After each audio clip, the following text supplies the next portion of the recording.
As the princess pours her heart out to a stranger, to, of all people, her vocal coach, revealing her innermost emotions. As King Charles and Prince William sat securely in the mahogany boardroom of Clarence House, expecting a routine estate briefing, Charles Spencer lays a black wax-sealed envelope on the table. A devastating move that absolutely shocks the royal family after revealing Diana's true will, unearthed directly from the darkest archives of Althorp House. For 29 years, the world and the monarchy believed the people's princess was safely and legally silenced, but the fiercely protective brother she trusted most has just weaponized her final, handwritten words to corner the crown. Why did Diana attach a nearly 3-decade time delay to this hidden document? And what explosive, heartbreaking ultimatum inside this true will forces the world's most powerful royal heirs into an emotional trap they can never escape? The silence inside the subterranean muniment room beneath Althorp House was heavy, pressing against the ancient stone walls like a physical weight. Dust motes danced lazily in the single shaft of pale morning sunlight that managed to pierce the high, iron-barred window. There was no dramatic storm outside, no rain lashing against the glass, just the rhythmic, unforgiving tick, tick, tick, tick of a pocket watch hanging from a silver chain. Charles Spencer, the 9th Earl Spencer, stood alone before a massive, iron-wrought lockbox. Surrounded by the sprawling 13,000-acre estate of his ancestors, a testament to centuries of inherited aristocratic wealth and power that rivaled even the royals, he was a man who had spent 3 decades guarding a ghost.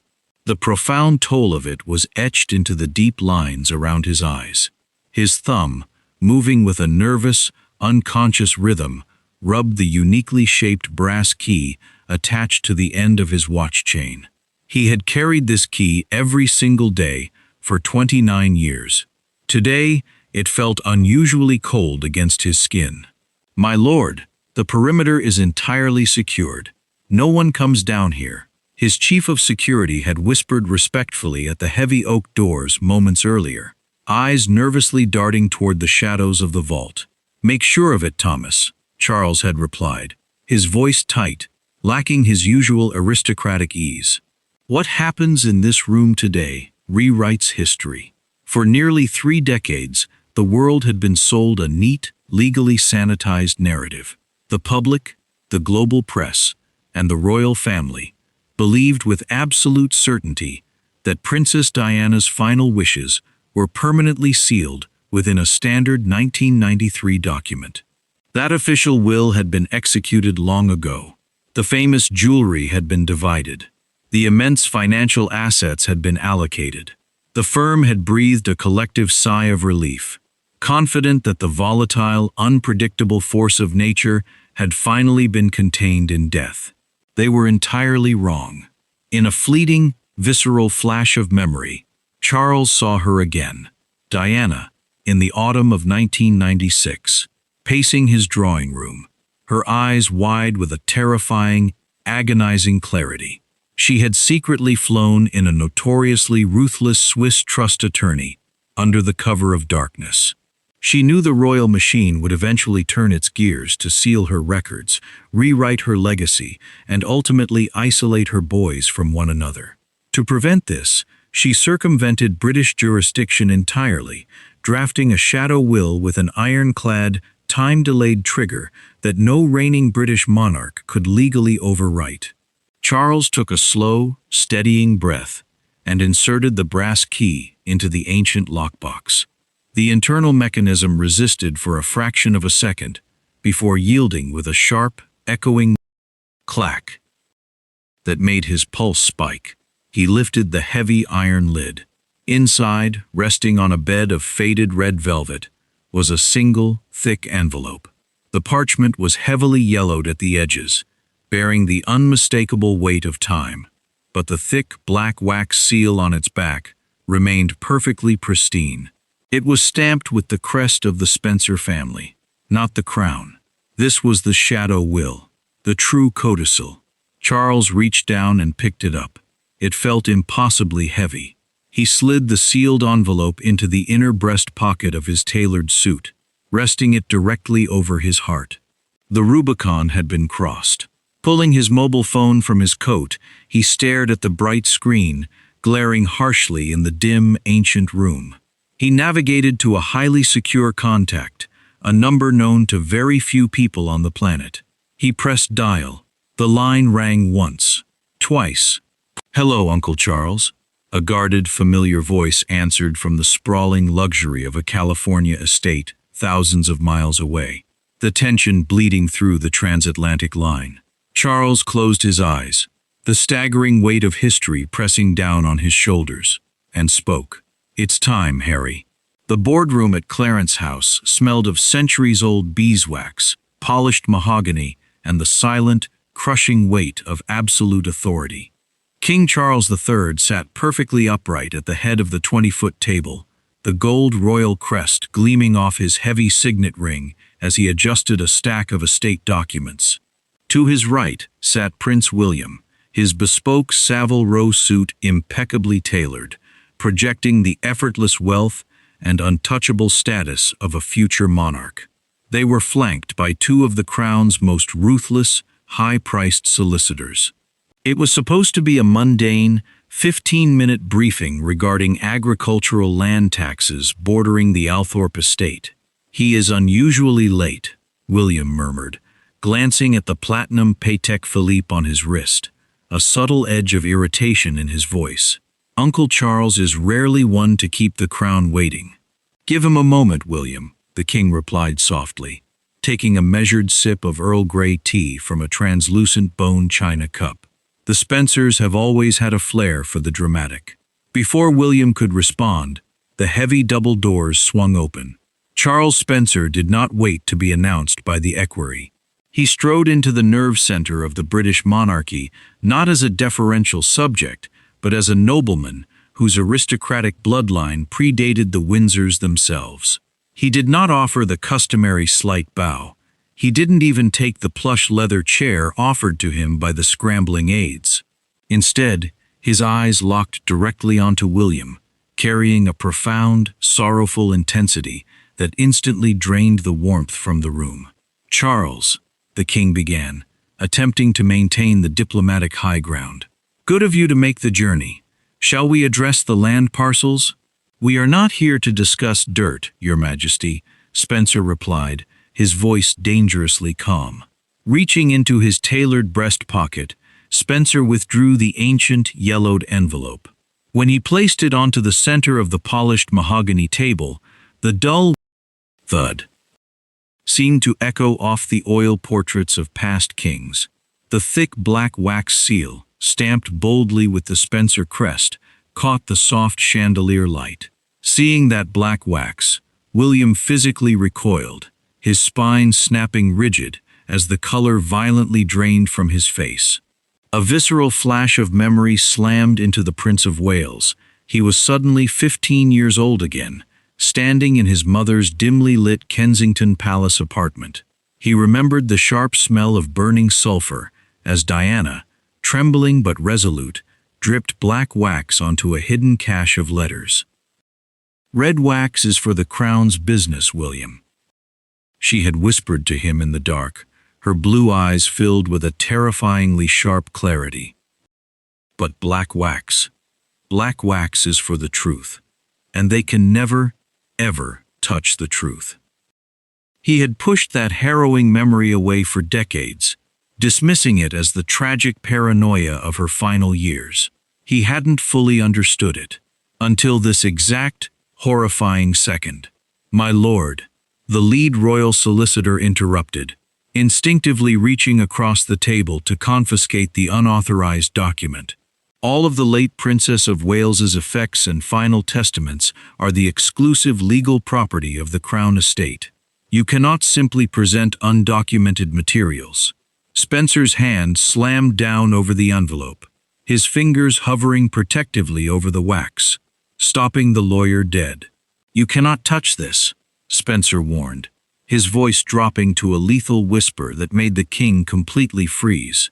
"This document is protected under the 1995 Geneva Trust. an offshore holding company she set up entirely outside of British jurisdiction, heavily guarded by Swiss privacy laws that even the King of England cannot break.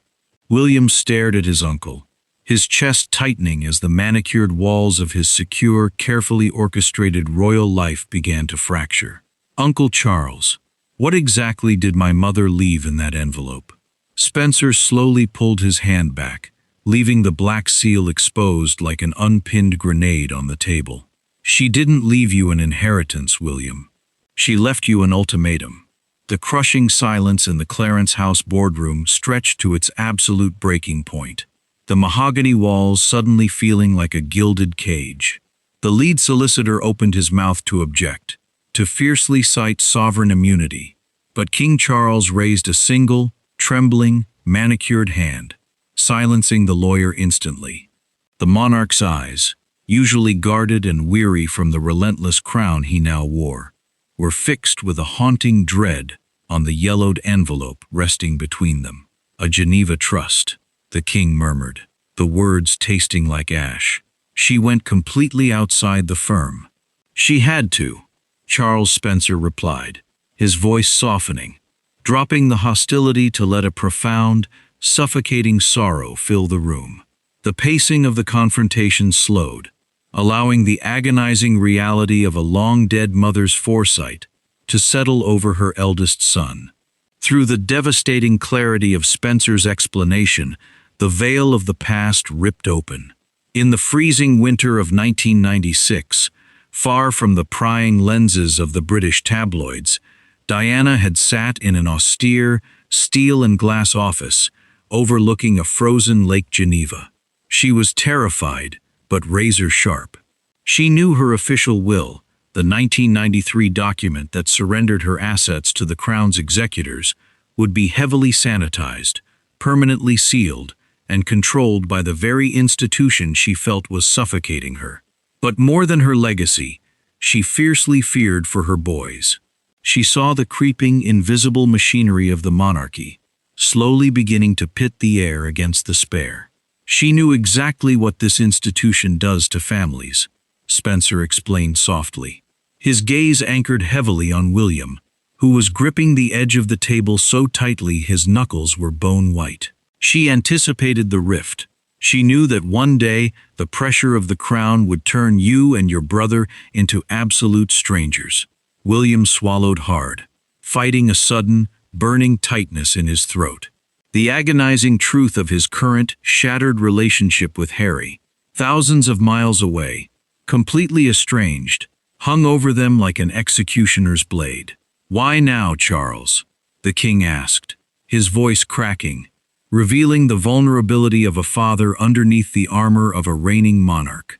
"Why wait 29 years to bring this into my house?" "Because of the lock she placed on it," Spencer revealed, the sheer brilliance of Diana's legal maneuvering stunning the high-priced royal attorneys into absolute silence.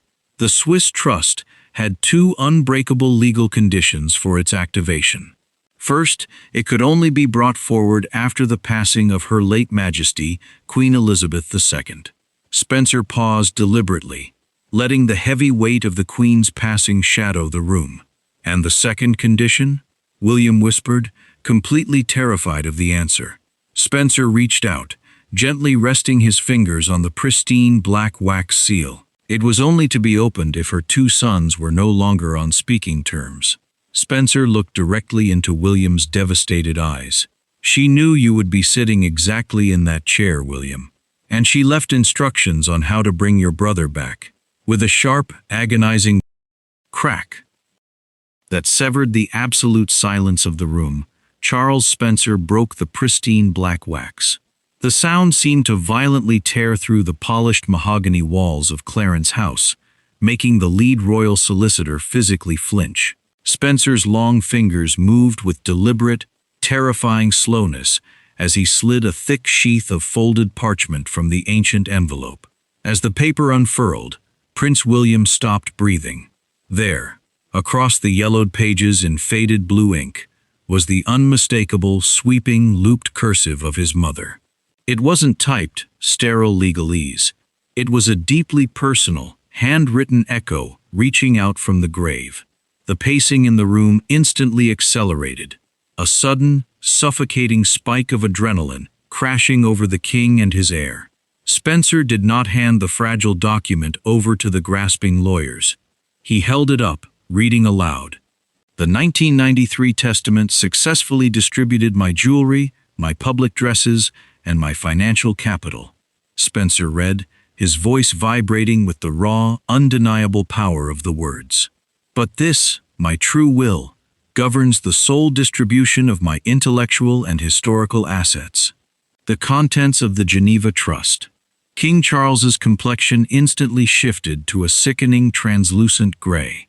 In the chaotic, grief-stricken months immediately following the tragedy in 1997, the Crown had executed a ruthless, highly classified sweep of her Kensington Palace apartments.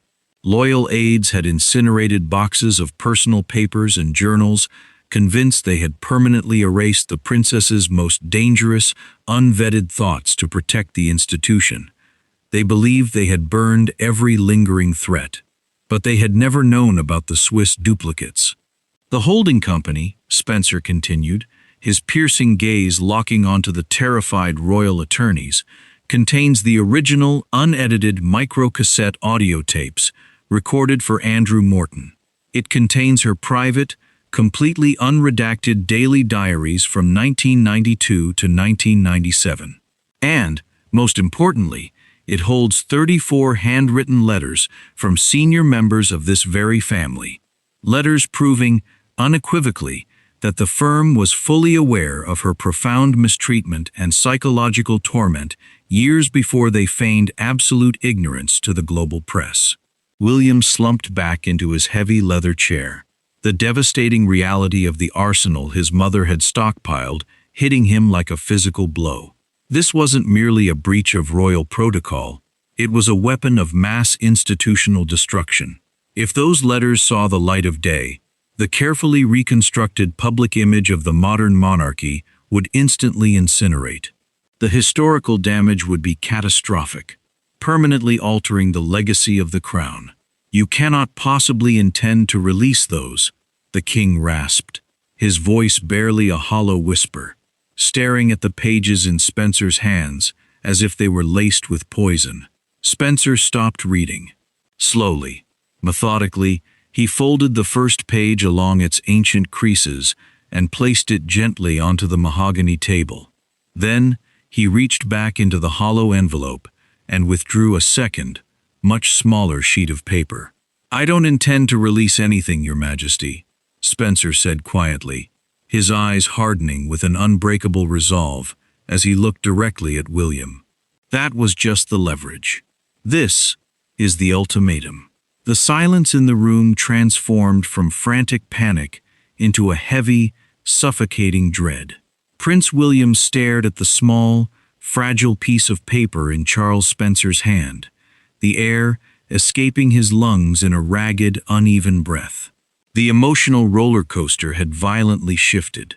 The searing anger of a royal breach suddenly dissolved into the raw, bleeding heartbreak of a son realizing his mother was still desperately trying to parent him from beyond the grave.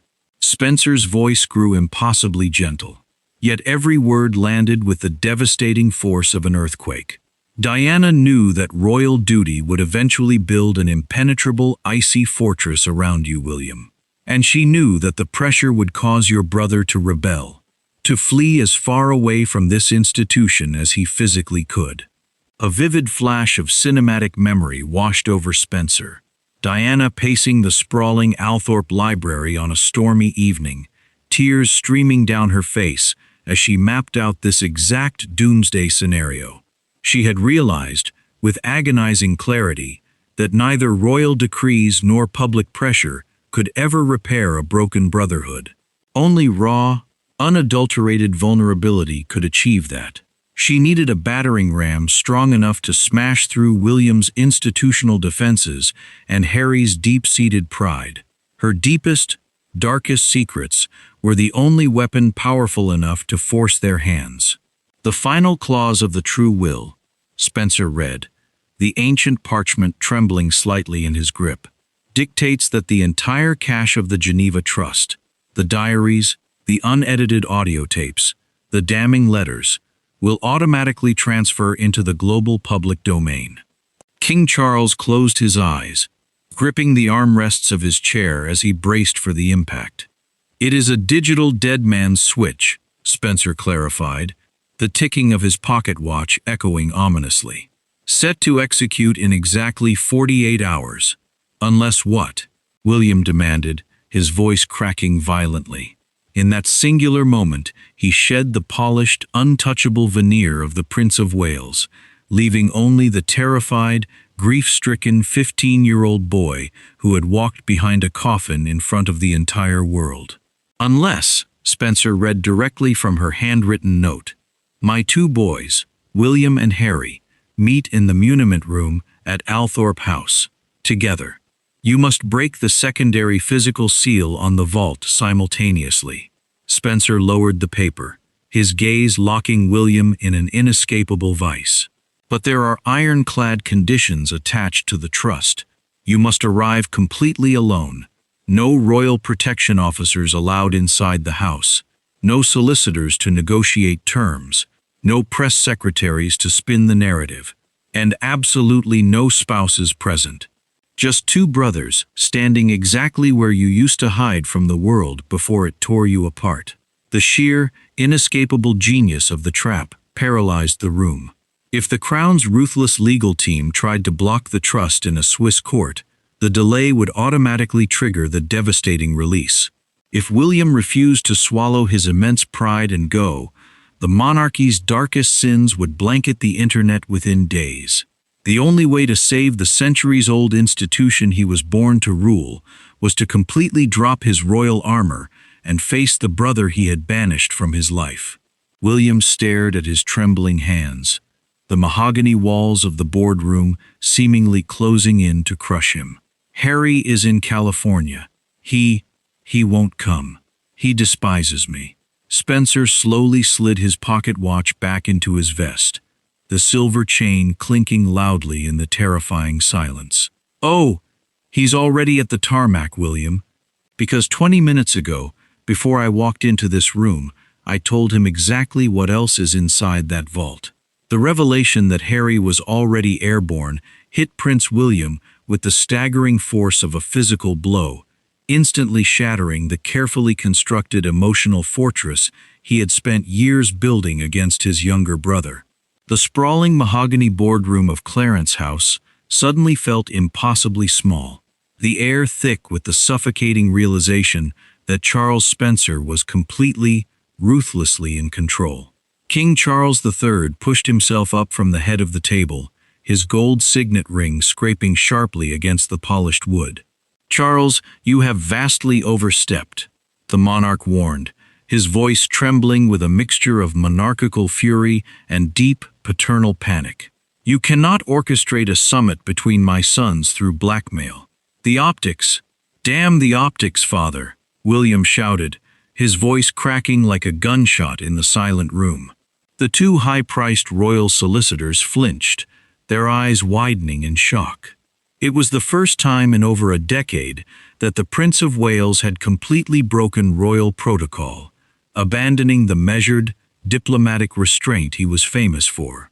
But William wasn't thinking about the crown or public relations. He was suddenly drowning in a deeply buried, visceral memory from the summer of 1997, just weeks before the tragic accident in Paris. He remembered the damp, ancient smell of the subterranean muniment room at Althorp. He and Harry, then just 15 and 12, had been playing hide-and-seek among the towering iron lockboxes. Diana had found them curled up in the shadows behind a heavy oak chest. Instead of scolding them, she had sat on the cold stone floor, pulling them both into a fiercely tight embrace. She had pressed a heavy silver pocket compass into William's palm, its glass cracked, the needle spinning wildly. "The world will try to pull you both in opposite directions," she had whispered, her blue eyes shining with a terrifying prophetic grief. "When the compass breaks, you must rely on each other to find true north." William had entirely blocked out the memory of that broken compass until this exact, agonizing second. He looked at his uncle, his chest heaving. "What did you tell him, Uncle Charles? What could you possibly say to make Harry board a flight without his security team, without his lawyers, abandoning his entire life in California on 20 minutes' notice?" Spencer did not flinch. He picked up the yellowed, handwritten pages of Diana's true will, gently folding them back into the black wax-sealed envelope. "I told him the truth, William. I told him that the documents threatening the monarchy are only half of what your mother locked inside that vault." Spencer stepped away from the table, turning his back on the King of England. He paused at the heavy double doors, looking over his shoulder with a gaze that carried 29 years of heavily guarded secrets. "I told him that the second item in the lockbox is the one thing you both have spent the last 3 decades begging for." William did not wait for his father's permission or the lawyer's advice. He turned on his heel and stormed out of the gilded cage of Clarence House, leaving the king standing in stunned, absolute silence. As William burst into the secure, rain-slicked courtyard, bypassing his bewildered protection officers, he yanked open the door to his armored Range Rover himself. "Althorp," William commanded the shocked driver, slamming the heavy door shut. Now, the heavy tires of the unmarked black SUV crunched against the ancient gravel of the Althorp estate driveway, slicing through the thick midnight fog. Inside the dimly lit cabin, Prince Harry sat in suffocating silence, staring out at the imposing, shadowy silhouette of his ancestral home. The frantic journey from a sun-drenched tarmac in California to the freezing, isolated Northamptonshire countryside had been a surreal blur of jet fuel and racing, uncontainable anxiety. He had deliberately bypassed Heathrow entirely, landing instead at a private, undocumented airstrip quietly secured by his uncle, a logistical ghost maneuver that completely shocks the royal family and their elite security apparatus, leaving the crown's trackers entirely blind. Harry's mind was a violent, spinning storm of memories. For years, he had meticulously built a new life designed to permanently escape the suffocating gravitational pull of the firm. Yet, one encrypted phone call from Charles Spencer had violently unraveled it all in mere seconds. Revealing Diana's true will wasn't just a legal anomaly, it was a deeply personal resurrection. A visceral flashback gripped him. He was walking behind her coffin in 1997, a terrified 12-year-old boy, feeling the crushing, agonizing weight of 1 billion staring eyes. The only thing that had anchored him on that devastating day was the furious, protective eulogy delivered by Spencer, a public, defiant promise that her blood family would protect her boys. Today, after nearly 3 decades, Spencer was finally making good on that vow. As the SUV rolled to a halt before the massive, oak-paneled front doors of the estate, Harry noticed a single, mud-splattered armored Range Rover already parked silently in the shadows. His heart slammed violently against his ribs. William was here. Stepping out into the biting English air, Harry felt entirely exposed. True to the strict conditions of the trust drawn from the archives, no royal protection officers flanked him. No highly paid press secretaries hovered in the periphery to manage the optics. He was instantly stripped of all his Californian comfort and residual royal armor, reduced simply to a grieving son standing on the sacred grounds where his mother was buried. The heavy oak doors creaked open before Harry could even reach for the brass knocker. Charles Spencer stood in the dimly lit foyer, holding a flickering antique lantern that cast long, hollow shadows across his deeply lined, exhausted face. He didn't offer a polite greeting or a comforting embrace. He simply nodded, stepping aside to let the prodigal royal enter. Harry walked slowly into the grand entrance hall, his footsteps echoing like a heartbeat. Standing at the far end of the corridor, beneath a towering, centuries-old oil portrait, was William. The Prince of Wales looked completely shattered. The pristine, untouchable veneer he had worn so perfectly at Clarence House was entirely gone. His bespoke tie was ripped off, his collar unbuttoned, his eyes rimmed red with an exhaustion that transcended sleep. For a devastating, agonizing 10 seconds, the two brothers simply stared at each other across the vast expanse of the cold marble floor. The silence was deafening, thicker and more dangerous than the bitter tension that had dominated global tabloids for years. "He wouldn't tell me," William finally rasped, his voice fracturing, betraying a raw, bleeding vulnerability Harry hadn't seen since they were children in Kensington Palace. "He wouldn't tell me what the second item is. He said we have to open the vault together." Charles Spencer turned without a word, his flickering lantern casting erratic, dancing shadows against the ancient stone walls as he began the slow, agonizing descent into the subterranean bowels of Althorp. William and Harry followed, falling into step beside each other. The physical proximity was jarring, a sudden, suffocating intimacy that completely shattered the thousands of miles and years of bitter, public warfare that had defined them. The air grew noticeably colder with every step down the spiraling stone staircase, smelling of damp earth and centuries of guarded family secrets. As they descended deeper into the archives, a visceral, shared flashback hit them both simultaneously. An unspoken memory anchored deeply in their childhood. It was the winter of 1992, the year the War of the Waleses had reached its toxic, public zenith. Desperate to escape the flashing bulbs of the paparazzi and the icy, suffocating tension of the royal estates, their mother had brought them here to hide. William vividly remembered pulling a terrified 8-year-old Harry down these exact stone steps, hiding in the dark while Diana sat above them on the landing, fiercely guarding the door like a lioness. "No one touches them here," she had screamed at a royal equerry that night, her voice echoing down the corridor. It was the only place on earth they had ever truly felt safe.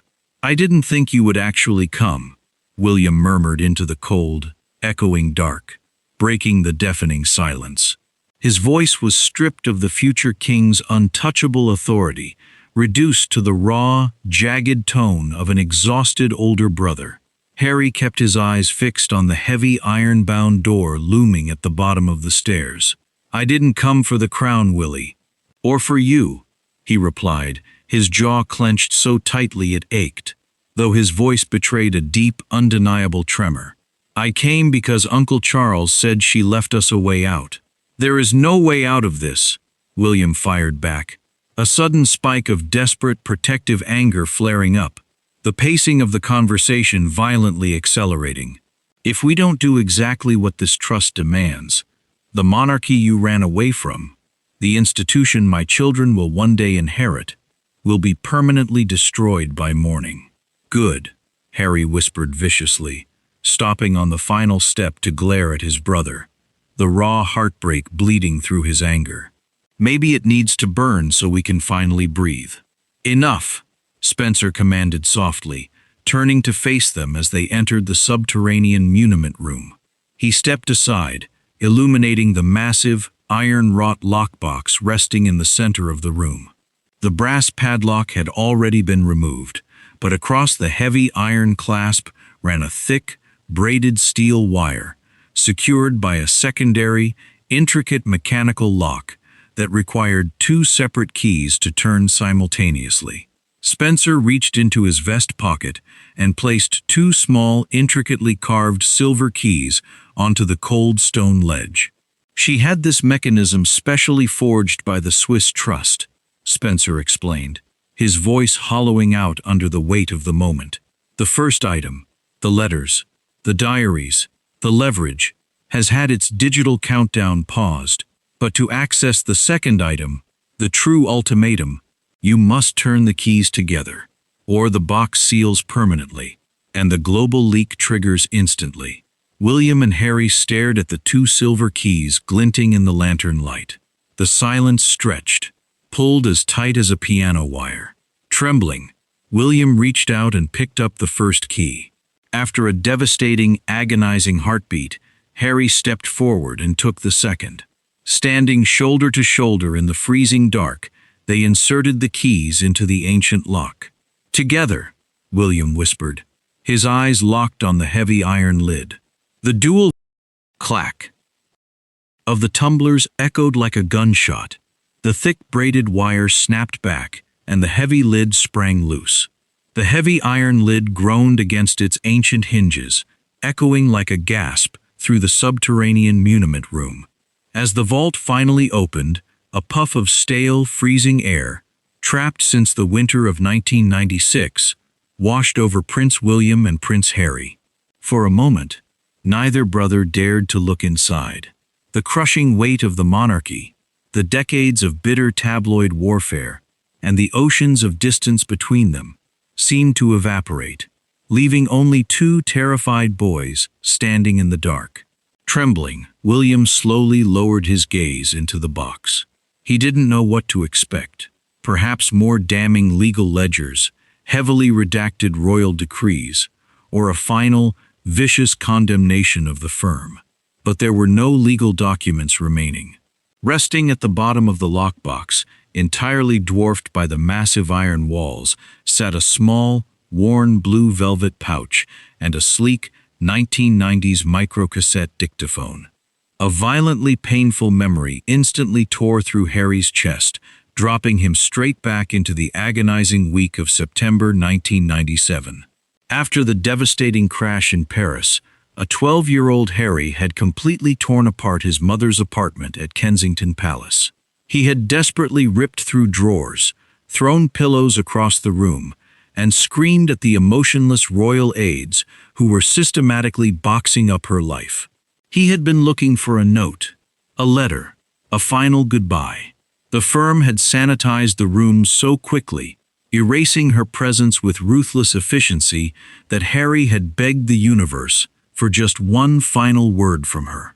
For 29 years, both brothers had harbored that exact same, suffocating void. Harry reached into the iron box, his hand shaking so violently that Charles Spencer gently steadied his nephew's wrist. Harry pulled out the velvet pouch and untied the delicate gold drawstring. He tipped the contents into his palm. William stopped breathing. Resting in Harry's hand was a heavy, silver pocket compass. The glass was perfectly intact, and the delicate needle was completely stable, pointing dead north. It was the exact, flawless twin to the broken compass William had remembered just hours earlier at Clarence House. "She told me once," Spencer whispered, his voice cracking under the profound emotional weight of the room, "that she gave you the broken one, William, because you were the heir. You would have to navigate a world that would constantly try to disorient you. But she kept the working one for this exact moment, to guide you both back." William reached into the box and carefully lifted the silver microcassette player. Taped to the back of the device was a small square of yellowed parchment.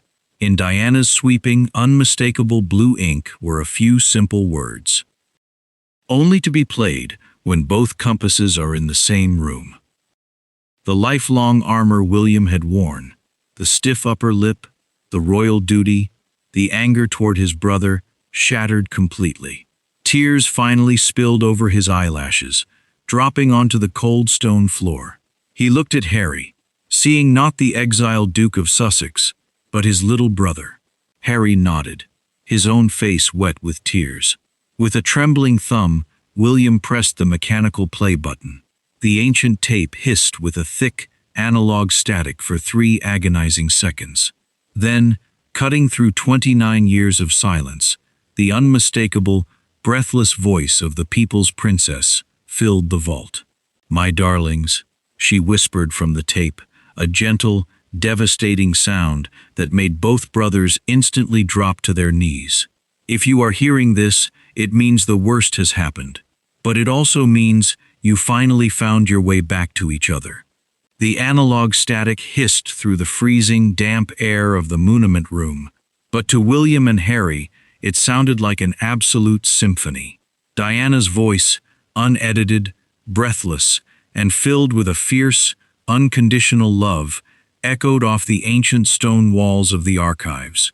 "The machine will try to make you enemies," her voice gently crackled from the microcassette, slicing through the decades of carefully orchestrated royal PR and bitter tabloid warfare. "They will tell you that the crown matters more than blood. It is a lie. It has always been a lie." William closed his eyes, his tears falling freely into the dust. A profound, cinematic flashback seized him.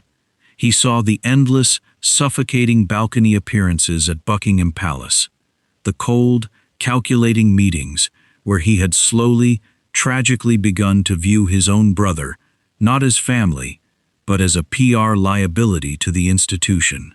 Beside him, Harry gripped the silver compass so tightly his knuckles bled white, haunted by the memory of the gray-suited royal handlers who had ruthlessly fed him to the wolves to protect the very brother kneeling next to him. But under the warmth of their mother's voice, that towering, icy fortress of resentment instantly melted into ash. "I built the Geneva Trust to force you into this room," Diana's recording continued, the pacing of her words accelerating with a desperate urgency. "The letters, the diaries, they were simply the bait, a mother's blackmail. But this tape is my true will. At the very bottom of the lockbox is a small digital fob, a kill switch. If you press it together, the Swiss servers will instantly incinerate every damning document. The monarchy is saved." The brothers looked down. Resting in the corner of the iron vault was a sleek, black remote. "But you must only press it." Diana's voice dropped to a fierce, protective whisper. "If you promise me, and each other, that you will never let that institution divide you again. If you cannot make that promise, leave the room. Let the timer expire, and let the truth burn the firm to the ground. The choice is yours, my darlings. I love you both, endlessly." The tape clicked off. The deafening silence rushed back in. This was the ultimate masterpiece of Diana's true will. She hadn't just checkmated the king, she had placed the absolute power of the monarchy directly into the hands of her broken sons, forcing them to choose between their inherited duty and their brotherhood. William reached into the dark vault and pulled out the small black fob. He looked at Harry. The Prince of Wales didn't see an exiled duke, and Harry didn't see a future king. They just saw each other. "I am so sorry, Harry," William choked out, his voice raw, finally shedding the crown he hadn't yet been crowned with. "For all of it." Harry let out a jagged, sobbing breath, reaching out to grip his brother's trembling hand. "Me too, Willie. I'm so sorry." Together, their thumbs pressed down on the kill switch. A small green light flashed, confirming the permanent deletion of the Geneva Trust. They had saved the crown, but more importantly, they had saved each other. Watching from the shadows, Charles Spencer finally exhaled, a profound peace washing over his exhausted features. He had successfully orchestrated a move that forever shocks the royal family. By revealing Diana's true will from the darkest depths of the Althorp archives, he hadn't destroyed the monarchy with scandal. Instead, he had executed the one thing the firm feared most. He had completely freed her sons from its absolute control.